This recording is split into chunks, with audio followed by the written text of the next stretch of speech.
Malam itu istriku terbangun sambil menekan dadanya sendiri.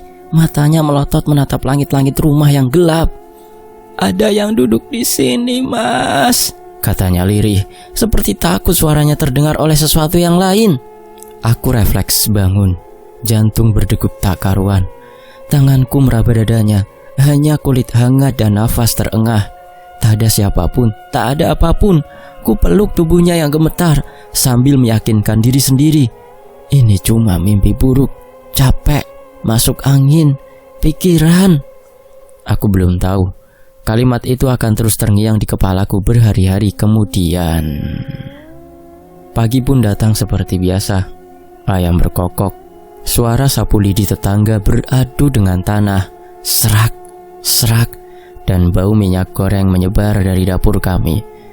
Sulastri sudah bangun lebih dulu, berdiri di depan kompor kecil, mengaduk adonan gorengan dengan wajah datar. Beginilah hidup kami. Aku buruh bangunan, Sulastri jualan gorengan di depan rumah kontrakan kami yang kecil di ujung gang desa. Tidak mewah, tapi cukup. Kami jarang ribut, tak punya musuh, tak punya hutang. Hidup kami, kalau kata orang, lurus-lurus aja. Gak pernah sedetik pun tertarik dengan DP murah Honda Beat di dealer-dealer ternama di kabupaten kami. Prinsip kami tidak ingin punya hutang. Dan karena kegiatan Sulastri itu, itulah sebabnya aku menganggap kejadian semalam tak lebih dari kelelahan. Aku berangkat kerja seperti biasa, menyapa Pak Darto, pemilik kontrakan, lalu menghilang bersama debu dan suara mesin molen. Sulastri duduk di bangku kayu depan rumah, menyambut pembeli dengan senyum tipis yang mulai jarang kulihat. Tak ada yang aneh kalau dilihat sepintas. Tapi aku mulai memperhatikan hal-hal kecil yang dulu tak pernah ada. Cermin di kamar tak lagi dipakai lama. Sulastri menyisir rambut sekadarnya, lalu menjauh. Kadang cermin itu ditutup kain lap, kadang dipindah menghadap tembok. Saat kutanya, jawabannya selalu sama. Rasanya gak enak. Aku tak mendesak. Aku pikir mungkin ia sedang lelah atau sedang banyak pikiran. Hidup orang kecil memang jarang benar-benar ringan. Terkadang yang gak punya utang buat makan sehari-hari kok susah. Tapi di sisi lain, orang yang banyak utang kok buat makan gampang-gampang saja gitu. "Semalam mimpi apa?" tanyaku. Ia menggeleng. "Bukan mimpi, rasanya kayak ketindihan, tapi aku sadar." Aku tertawa kecil, menepuk bahunya. "Orang capek memang sering ketindihan." Ia mengangguk, tapi wajahnya tak menunjukkan lega. Hari-hari tetap berjalan, gorengan tetap laku, tetangga tetap ramah. Tak ada pertengkaran, tak ada kejadian besar. Justru itu yang membuat rasa ganjilnya terasa lebih tajam. Suatu sore, sepulang kerja, aku mendapati cermin kamar dibalik sepenuhnya. Bagian kacanya menghadap tembok, seolah bukan sekedar dihindari, tapi disembunyikan. "Lastri," kataku, berusaha santai. "Kenapa cerminnya begini?" Ia terdiam lama, terlalu lama untuk pertanyaan sederhana. "Mas, kalau aku lihat lama-lama, aku ngerasa bukan cuma aku yang melihat," katanya, akhirnya pelan. Dada terasa mengeras, tapi aku menahan diri. Aku suami. Tugasku menenangkan, bukan ikut takut. "Sepertinya kamu kebanyakan mikir, istirahat yang benar ya." Ia tak membantah, tapi malam itu aku terbangun lagi oleh suara nafasnya yang tersengal. Tubuh Sulastri kaku, tangannya mencengkram bajuku. Matanya terbuka, tapi tak sepenuhnya sadar. "Berat," bisiknya. "Mas, berat mas." "Apa yang berat, Dek?" tanyaku panik. Dadaku." Aku mendudukkannya, mengusap punggungnya. Tarik nafas, pelan. Ia menelan ludah, lalu berbisik, nyaris tak terdengar. "Ada orang duduk di sini." Kalimat itu membuat bulu kuduku berdiri. Bukan karena apa yang ia katakan, tapi cara ia mengatakannya. Tenang, yakin, seolah ia benar-benar melihat sesuatu yang tak bisa kulihat. Beberapa menit kemudian, tubuhnya melemas. ia tertidur kembali. Kelelahan, aku tetap terjaga memandangi sudut-sudut rumah yang gelap. Tak ada bayangan, tak ada suara, tapi udara terasa berat, seperti menyimpan sesuatu. Saat subuh tiba dan cahaya pagi masuk lewat celah papan, aku menatap wajah istriku yang terlelap. Ada garis takut di keningnya, bahkan dalam tidur. Dan saat itu, untuk pertama kalinya, aku merasa rumah ini bukan lagi tempat paling aman. Seperti ada sesuatu yang ikut tinggal bersama kami. Diam, menunggu, belum menunjukkan niatnya. Perubahan itu datang cepat, terlalu cepat untuk disebut kebetulan. Pagi pertama setelah kejadian, orang duduk di dada. Sulastri muntah di sudut dapur. Aku yang sedang mengikat tali sepatu refleks menoleh, dan hampir saja isi perutku ikut keluar. Bukan sisa makanan. Cairan hitam kental mengalir dari mulutnya, berbau anyir seperti besi tua. Di sela-selanya ada helaian rambut basah, kusut, bukan rambut Sulastri. Aku yakin itu. Rambutnya lebih panjang, lebih kasar. Sulastri gemetar, lututnya lemas. Aku memapahnya ke kursi. Dadaku ikut bergetar menahan panik. "Mungkin mah kamu," kataku, lebih sebagai pembelaan diri. Ia mengangguk lemah, tapi wajahnya pucat seperti kain mori. Tangannya dingin, dingin sekali. Padahal matahari pagi sudah masuk lewat celah papan. Aku tetap berangkat kerja hari itu, tapi kepalaku tak pernah benar-benar berada di lokasi bangunan. Tanganku gemetar saat mengangkat adukan semen. Berkali-kali mandor menegurku karena melamun. Sore harinya, kondisinya makin buruk. Sulastri muntah lagi. Kali ini ada benda kecil ikut keluar, seperti serpihan kayu atau paku yang sudah berkarat. Aku tak berani memeriksanya lama-lama. Tanganku gemetar saat membuangnya ke selokan belakang. Malamnya, tubuhnya panas dingin. Subuh, saat aku bangun untuk sholat, kakinya sedingin lantai tanah. Kupeluk, tapi dinginnya menembus bajuku. Tak bisa ditunda lagi. Aku memanggil bidan desa. Bidan datang dengan wajah ragu. Dicek tekanan darahnya, didengarkannya nafasnya, detak jantung, diraba perutnya. Secara medis nggak ada yang aneh. Mungkin infeksi lambung atau stres berat, katanya akhirnya. Kami dibekali obat, vitamin, dan saran istirahat yang cukup. Masih tak ada perubahan. 2 hari kemudian, aku membawanya ke puskesmas. Antri, diperiksa, ditanya ini itu, ambil obat. Dokter muda itu mengerutkan kening saat mendengar cerita muntah rambut dan benda asing. Secara logika itu nggak mungkin. Tapi kita coba dulu obatnya nanti ya, katanya. Kami pulang dengan kantong plastik berisi pil. Semua diminum, 3 kali sebelum makan, 2 kali setelah makan. Tak satu pun bekerja. Tekanan di dadaku mulai terasa.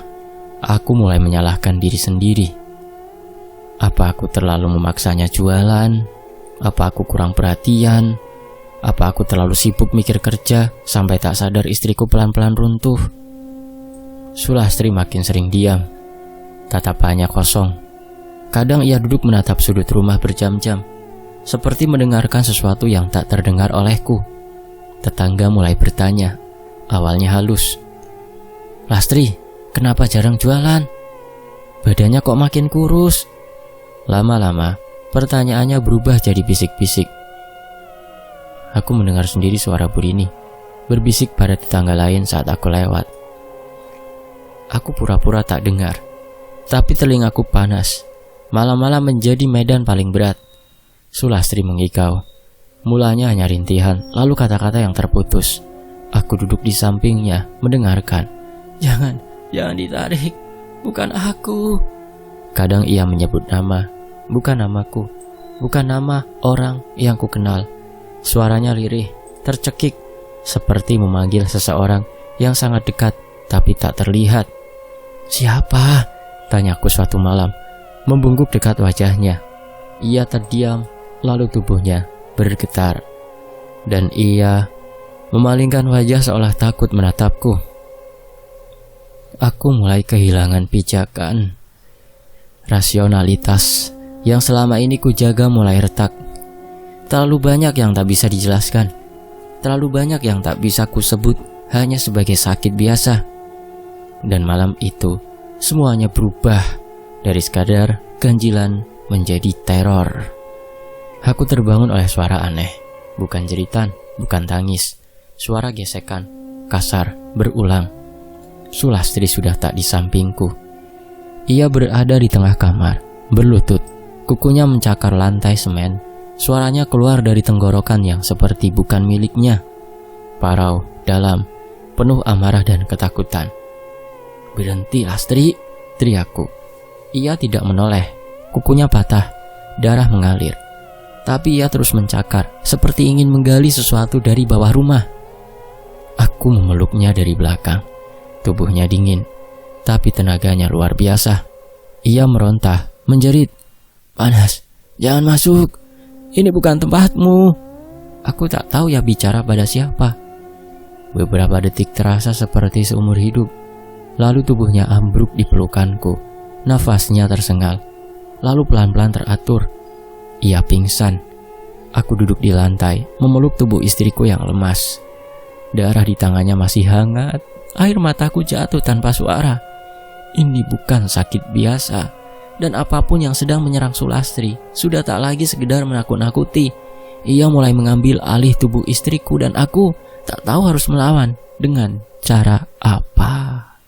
Setelah kejadian mengerikan di malam-malam sebelumnya, serta ketika Sulastri mencakar lantai sampai kukunya patah, aku tak lagi berani menyebut ini sakit biasa.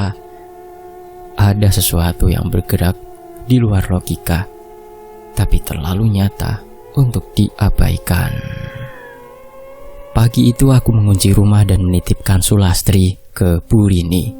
Istriku lemah, matanya cekung, tapi ia menolak ditinggal sendirian. Tangannya mencengkeram bajuku seperti anak kecil yang takut ditinggal ibu. "Mas, jangan lama-lama," katanya lirih. Aku mengangguk, meski tak tahu harus kemana. Aku hanya tahu satu hal, rumah sakit tak lagi cukup. Orang pintar pertama tinggal di ujung desa, dekat sawah. Rumahnya penuh jimat, botol air raja, dan asap dupa yang menyengat hidung. Ia menatap Sulastri sebentar, lalu menatapku lama. "Ini teluh warung," katanya yakin. "Biasanya dari orang yang iri dagangan." Hatiku berdesis. Aku teringat lapak gorengan Sulastri yang selalu ramai. Ia memberiku air putih yang sudah dibacakan sesuatu, menjuru Sulastri meminumnya setiap surup. Kami pulang dengan harapan kecil, tapi malamnya Sulastri muntah lebih parah. Rambut kembali keluar, kali ini bercampur gumpalan hitam lengket. Air itu tak menyembuhkan apapun. Orang pintar kedua berada di desa sebelah, lebih tua, lebih pendiam. Ia tak banyak bicara, hanya meminta tanggal lahir dan weton Sulastri. Jarinya menghitung di udara, matanya terpejam. "Bukan teluh, ini tenung." Ada rasa iri yang dipelihara lama, pelan tapi dalam. Ia membuatkan raja di kertas coklat, menyuruhku menyimpannya di bawah bantal. Kalau benar, 3 malam harusnya reda. Malam pertama Sulastri berteriak ketakutan saat mendengar azan maghrib. Tubuhnya menggigil, tangannya menutup telinga. "Jangan bunyi itu, jangan," katanya sambil menangis.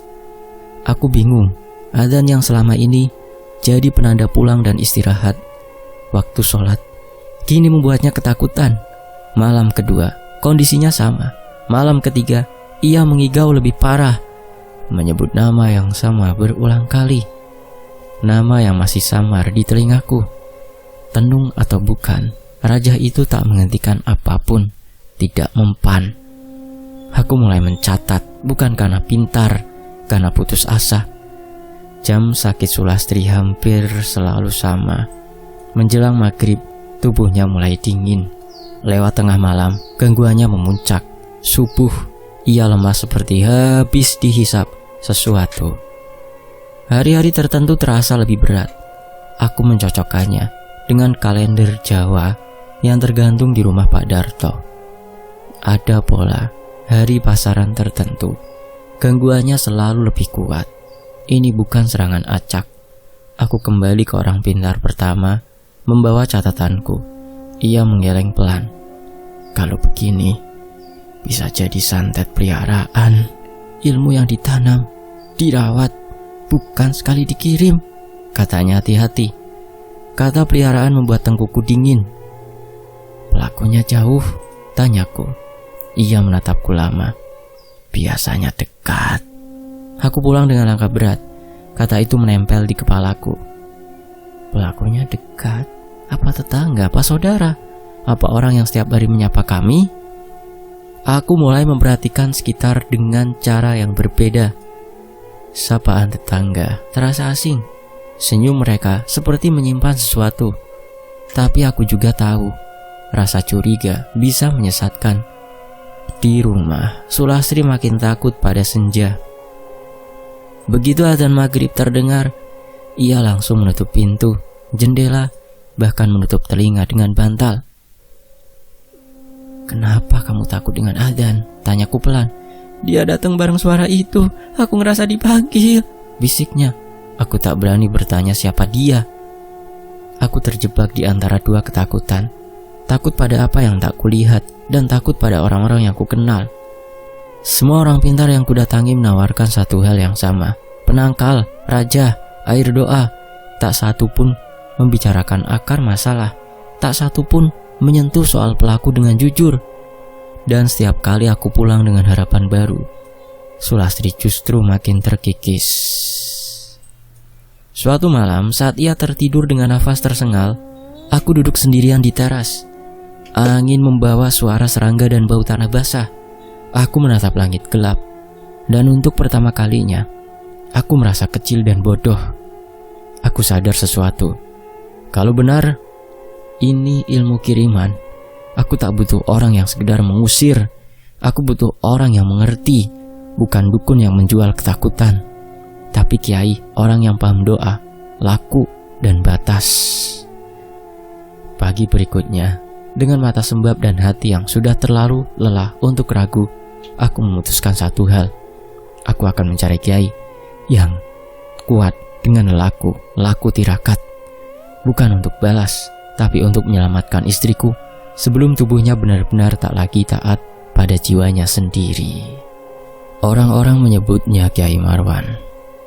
Rumahnya berada di pinggir hutan kecil, jauh dari keramaian. Tak ada papan nama, tak ada tanda bahwa di sanalah orang biasa mencari pertolongan. Kalau bukan karena petunjuk Pak Darto, aku mungkin tak akan pernah menemukannya. Rumah itu sederhana, dindingnya kayu tua, halamannya bersih tapi tak terawat berlebihan. Tak ada dupa, tak ada jimat menggantung, hanya suara angin dan daun kering yang bergesekan. Aku mengetuk pintu dengan tangan gemetar. Kiai Marwan membuka pintu sendiri. Tubuhnya kurus, punggungnya sedikit membungkuk, sarungnya lusuh. Baju koko putihnya sudah menguning dimakan usia, tapi matanya tenang, jernih, seperti air sumur dalam. Ia tak bertanya namaku, tak menanyakan asal-usul, hanya mempersilahkan duduk di balik bambu di teras. "Kamu lelah sekali," katanya pelan. Kalimat itu saja hampir membuatku menangis. Aku menceritakan semuanya, dari awal sampai kondisi terakhir Sulastri, tanpa dilebihkan, tanpa dikurangi. Kiai Marwan mendengarkan tanpa menyela. Tangannya terlipat di pangkuan, matanya kadang terpejam, kadang menatap jauh ke pepohonan. Saat aku selesai, ia tak langsung bicara. "Pulanglah dulu," katanya akhirnya. Aku tertegun. "Maksudnya?" "Bersihkan rumahmu, bukan cuma disapu, dibersihkan," katanya pelan tapi tegas. Aku ingin bertanya lebih jauh, tapi ia sudah berdiri, tanda pembicaraan selesai. Tak ada ritual, tak ada air doa, tak ada janji kesembuhan. Aku pulang dengan hati kosong dan kepala penuh tanda tanya. Di rumah, aku melakukan apa yang ia katakan. Aku menyapu setiap sudut, membuka jendela yang lama tertutup, membuang benda-benda yang tak terpakai. Tapi entah kenapa, aku merasa itu belum cukup. Keesokan harinya aku kembali. Kiai Marwan menatapku sejenak, lalu mengangguk kecil. "Kamu sudah bersih-bersih, tapi hatimu belum. Aku terdiam. Kamu menyimpan marah, takut, curiga. Semua itu adalah pintu. Lanjutnya, pintu buat apa, Kiai? Tanyaku lirih. Buat apapun yang tak diundang. Ia akhirnya mempersilahkan aku masuk. Di dalam rumahnya sederhana, tak ada kitab berjajar, hanya beberapa buku tua dan sajadah yang warnanya memudar. Kamu sudah datang ke banyak orang pintar. Mereka bicara teluh, tenung, santet. Semua itu istilah. Yang penting bukan namanya, tapi caranya bekerja. Aku memberanikan diri bertanya, pelakunya siapa, Kiai? Ia menggeleng pelan. Aku tidak akan menyebut nama. Kenapa? Karena kalau kamu tahu sekarang, hatimu akan rusak duluan. Jawabnya tenang. Dan ilmu itu senang pada hati yang rusak. Ia bicara tentang ilmu leluhur tanpa nada menggurui. Tentang bagaimana dulu orang-orang menjaga keseimbangan, bukan mencari balas. Tentang doa yang bukan hanya dibaca, tapi dijalani. Tentang laku, menahan diri, membersihkan niat, menata batin. Ilmu Jawa itu bukan hitam atau putih. Yang membuatnya gelap atau terang adalah niat orang yang memegang. Aku mulai mengerti kenapa ia tak langsung bertindak. Ia sedang menimbang, bukan kekuatan, tapi kesiapan. Kamu mau sembuhkan istrimu? Tanyanya. Tentu, Kiai. Jikalau nanti kamu tahu kebenaran, kamu siap memikulnya? Aku ragu menjawab, tapi aku mengangguk. Ia menatapku lama, seolah menembus dada. Lalu ia berkata, pelan namun jelas, ilmunya ditanam, bukan dilempar. Kalimat itu menggantung di udara, berat dan dingin. Aku tidak sepenuhnya paham, tapi aku tahu satu hal, apapun yang menyerang Sulastri bukan kiriman sembarangan. Dan Kiai Marwan tahu lebih banyak daripada yang ia ucapkan. Ritual itu dilakukan di rumah kami sendiri. Menjelang tengah malam, Kiai Marwan datang tanpa membawa banyak barang. Hanya sebuah kendi tanah, kain mori putih, dan bungkusan daun-daun kering yang baunya getir, seperti tanah lama yang dibalik. Ia tak menyuruh kami mematikan lampu. Justru ia meminta satu lampu minyak dinyalakan di sudut kamar. Biar batasnya jelas, katanya singkat. Sulastri terbaring lemah di atas tikar. Wajahnya pucat, matanya cekung. Ia sadar, tapi terlalu lelah untuk bertanya. Tangannya ku genggam. Dinginnya seperti bukan kulit orang hidup. Kiai Marwan duduk bersila di dekat kepalanya. Ia memulai dengan doa-doa yang ku kenal, ayat-ayat yang sering ku dengar sejak kecil. Dan kemudian rapalan berbahasa Jawa kuno, lirih, berirama, seperti orang sedang berbicara pada sesuatu yang jauh. Udara di dalam rumah berubah, bukan dingin, tapi berat. Nafas Kiai Marwan memanjang, teratur, matanya terpejam. Tangannya diletakkan di atas kain mori. Beberapa saat kemudian, tubuhnya diam sepenuhnya. Terlalu diam untuk disebut sedang berdoa biasa. Aku ingin bertanya, tapi suaraku tertahan di tenggorokan. Aku tidak tahu kapan tepatnya penglihatanku berubah. Tiba-tiba, kamar itu terasa lebih luas. Dinding-dinding seperti menjauh.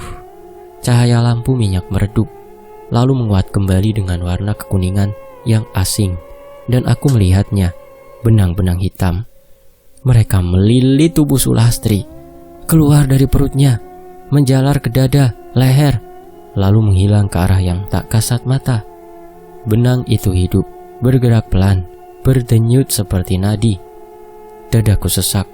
Aku ingin berteriak, tapi tubuhku tak bergerak.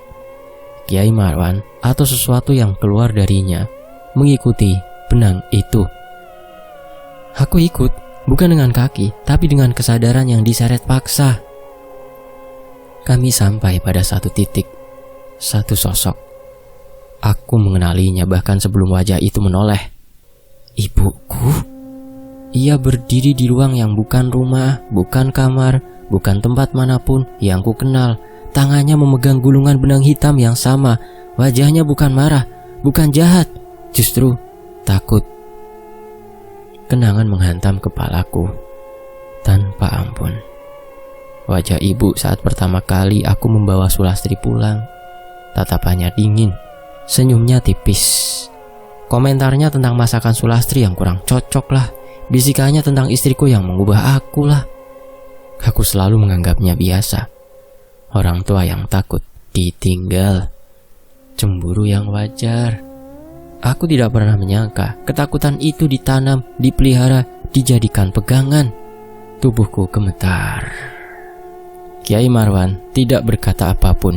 Ia hanya melihat, dan aku tahu ia melihat apa yang kulihat. Tiba-tiba Sulastri menjerit. Jeritan itu menarikku kembali ke tubuhku sendiri. Aku tersentak. Nafas memburu. Kamar kembali sempit. Lampu minyak bergetar. Kiai Marwan membuka mata. Wajahnya pucat. Keringat dingin membasahi pelipisnya. Ia menatapku lama. Tak ada kemarahan di matanya. Hanya kepastian. "Sekarang kamu tahu," katanya pelan. Aku tidak bisa bicara. Dadaku seperti dirobek dari dalam. Antara marah, sedih, dan rasa bersalah yang tak tahu harus diletakkan di mana. "Ibu," suaraku pecah. "Kenapa, Bu?" Kiai Marwan menggeleng. "Bukan soal kenapa, tapi bagaimana kamu menyikapinya sekarang." Aku menatap Sulastri yang terbaring lemah. Wajahnya berkeringat, nafasnya berat. Di satu sisi ia istriku, orang yang kupilih, orang yang sedang sekarat pelan-pelan. Di sisi lain, ibuku, orang yang melahirkanku. Hatiku terbelah. Ilmu ini tidak dikirim sekali. Ia ditanam, dirawat dengan rasa takut kehilangan. Kalau kamu datang dengan amarah, semuanya akan runtuh. Apa yang harus aku lakukan, Kiai?" tanyaku lirih. Beliau tak menjawab. Ia berdiri, merapikan kain. "Kebenaran sudah kamu terima. Penyesalan butuh lelahku, dan lelahku tidak bisa tergesa." Ia pergi tanpa menjanjikan apapun. Aku duduk di samping Sulastri, memegang tangannya yang masih dingin. Air mataku jatuh satu-satu ke lantai. Malam itu aku tidak mendapat solusi. Aku hanya mendapat satu hal yang jauh lebih berat, kebenaran yang pahit, bahwa musuh yang menyakiti istriku bukan orang jauh, melainkan orang yang selama ini ku sebut rumah. Hari berikutnya, Kiai Marwan datang kembali menjelang maghrib. Langkahnya pelan seperti orang yang tak ingin mengganggu apapun. Ia duduk di teras, menungguku menutup pintu dan jendela. Tak ada tergesa, tak ada perintah keras. "Kiriman yang sudah ditanam tidak bisa dihapus begitu saja. Kalau dipaksa yang hancur bukan cuma satu pihak," katanya setelah kami duduk berhadapan. Aku menelan ludah. "Jadi dikembalikan, bukan untuk membalas, untuk menutup lingkarannya," jawabnya singkat.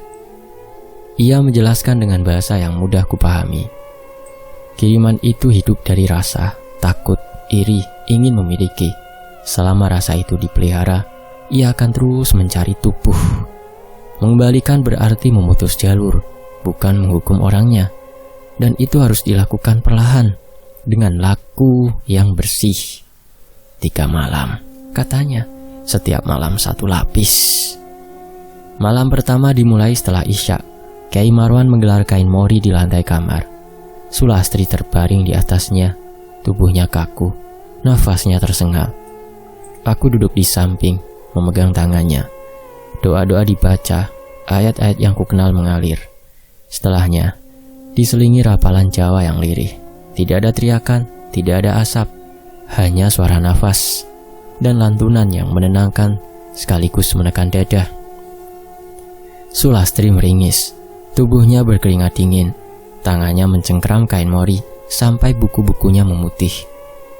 Aku ingin menghentikan semuanya, ingin berteriak agar Kiai berhenti, tapi matanya memberi isyarat agar aku bertahan. Di tempat lain, aku baru tahu keesokan paginya, ibuku mulai sakit. Kata tetangga, ia mengeluh nyeri di dada dan punggung, seperti ada yang menarik dari dalam. Aku terdiam lama saat mendengarnya. Ada rasa bersalah yang naik ke tenggorokan, bercampur marah yang tak tahu arah. Malam kedua lebih berat. Sulastri muntah lagi. Cairan hitam itu keluar. Kali ini lebih sedikit, tapi baunya tajam. Kyai Marwan tetap tenang. "Jangan dilepas," katanya padaku saat tanganku gemetar. "Kalau kamu goyah, jalurnya kembali terbuka." Aku bertanya dengan suara hampir tak terdengar. "Apa ibu saya akan celaka, Kyai?" Ia menatapku. "Tidak, jika hatimu tidak menginginkannya." Kalimat itu memukulku. Ternyata bukan hanya ritual yang diuji, tapi niatku sendiri. Siang hari, sebelum malam ketiga, aku mendatangi rumah ibu. Langkahku berat. Rumah itu sunyi. Ibuku terbaring di dipan. Wajahnya pucat, nafasnya pendek. Saat melihatku, matanya berkaca-kaca. Bukan marah, bukan menantang, hanya lelah. Aku duduk di lantai, bersimpuh. Kata-kata menumpuk di dada, saling dorong ingin keluar. "Bu, saya minta maaf," kataku akhirnya. "Saya lalai. Saya tidak menjaga perasaan ibu. Saya juga tidak menjaga istri saya sebaik-baiknya." Ibuku memalingkan wajah, bahunya bergetar. "Ibu cuma takut kehilangan, Nak," katanya pelan. "Takut kamu menjadi semakin menjauh." Aku menunduk lebih dalam. "Takut itu jadi luka, Bu. Luka itu sekarang menyakiti orang yang aku cintai, Bu." Kami diam lama. Tak ada pengakuan panjang, tak ada pembenaran. Hanya kelelahan dua orang yang terlambat bicara jujur. Aku mencium tangannya, seperti dulu, dan pulang dengan dada sesak, tapi lebih ringan. Malam ketiga adalah penutup. Kyai Marwan meminta aku berdiri di kepala Sulastri. Maksudnya sejajar, membaca doa yang sama berulang-ulang. Suaraku bergetar, tapi aku bertahan. Di tengah doa, Sulastri menjerit. Bukan jerit kesakitan, melainkan seperti orang melepas sesuatu yang berat. Tubuhnya menegang, lalu perlahan mengendur. Udara terasa berubah, bukan dingin, bukan hangat, lega. Kyai Marwan menggulung kain mori, mengikatnya rapi. "Sudah," katanya pelan. "Jalurnya tertutup." Aku menatap Sulastri. Nafasnya kini lebih teratur, walaupun wajahnya masih pucat, tapi tidak lagi tegang. Di luar, ayam berkokok lebih awal dari biasanya. Tanda pagi datang.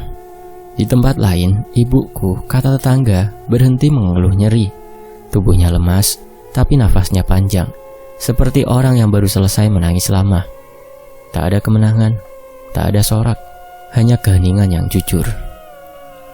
Kyai Marwan berdiri, merapikan sarungnya.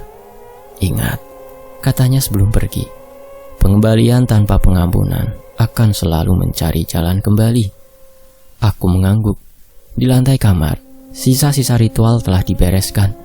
Yang tersisa hanyalah tugas terberat, menjaga hati agar tidak membuka pintu yang sama. Dan saat matahari pertama menyentuh ambang jendela, aku tahu malam panjang itu akhirnya selesai. Kesembuhan tidak datang seperti cerita orang-orang, tidak tiba-tiba, tidak disertai tanda-tanda ajaib.